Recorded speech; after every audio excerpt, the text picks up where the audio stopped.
say your dating advice is brilliant. Oh no! Don't encourage him! Step away! I'm just wondering, unfortunately my other question got asked, but I'm just wondering, have you ever had creative differences where you come up with this really cool idea and then Davis is like, no? No, really? Sorry, not really. Have we? No, you haven't. It's only ever been about how we best realise the scripts, you know, because Stephen will write hugely ambitious, brilliant, imaginative pieces, and it then becomes about the reality of how you produce that work. And so that, you know, the horse through the mirror was endlessly discussed. It was really complicated. It was green screen, it was David on a horse, it was, we're in a real location for a country house. You can't take a horse into a listed ballroom, you can't, so how would you do it? So each of the components for something like that is really, really complex. And there was a moment where we thought we couldn't achieve it, and thank God we did. But you know, it's with compromise, you cut things. You refocus where your efforts are. So that's what we spend our time doing. It's never been that you've pitched a story that we wouldn't want to do. I suppose there's been bits and pieces in scripts that we've disagreed about, Can we talk about one? Do you want one? Yeah, I think we should give him one. Oh yes, as long as I was right. This is the story of Julie Gardner being right. At the very, very end of the library episode, the two-parter, at the end of The Forest of the Dead, I had written in, and as you saw on screen, you see River Song with the girl from the computer, little Charlotte, and then Donna's two children. And I was terribly obsessed about having Donna's two kids in there as well, because, well, it's, you know, it's a children's show, and I didn't want to kill children on a children's show. I don't know why I thought that's a perfectly decent thing to do. And Julie said, don't do that. It's just confusing. We won't know who the other two kids are. It will blur the line. And I said, no, it won't, shut up! And we filmed it, and it's wrong, and I hate it, and I always have to stop watching the episode when the TARDIS door is closed because I can't stand the confusion, the loss of clarity in that last moment. So, but she was right, and I didn't listen. You see, hold on, because I've reversed my opinion. I've kind of reversed my opinion because, yeah, factually I was right about the realities of those worlds, but I think emotionally you were right, because it is very rewarding seeing Donna's kids there. It is, this is the story of Julie Gardner being right and then being wrong. Yeah. Because in fact, I think you were right. The kids shouldn't have been there. It's confusing. It just confuses that moment, I think.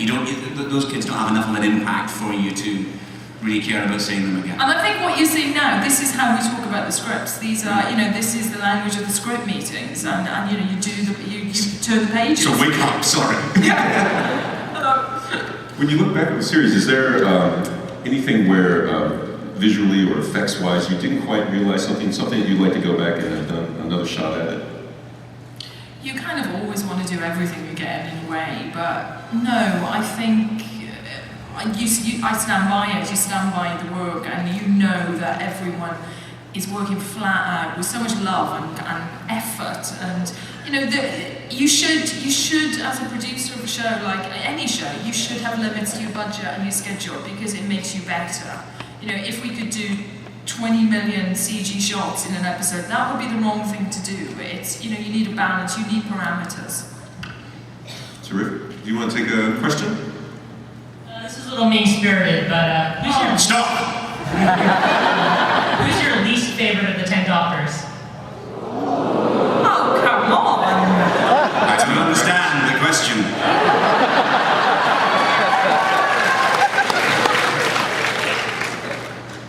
I don't have one, they're all brilliant. They're all Doctor Who, there aren't 10 Doctors, there's only one, he's happens to be played by several different actors. Come on. Pay attention. Since Billy Piper does such a good job in Parallel Worlds, can you please do a crossover with her other show, Secret Diary?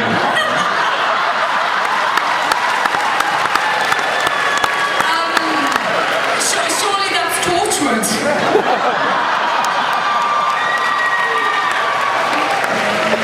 You can just watch Secret Diary of a Call Girl and imagine it's Rose. Come on.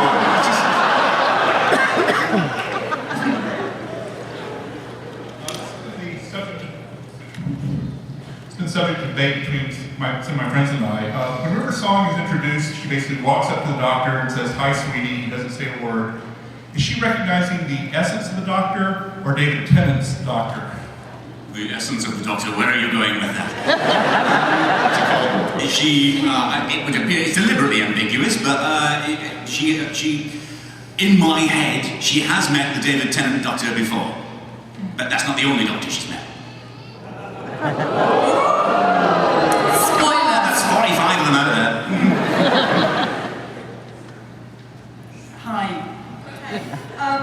Out of all the episodes of the new series of Doctor Who, which episode is your favorite, including the episodes that you yourself wrote?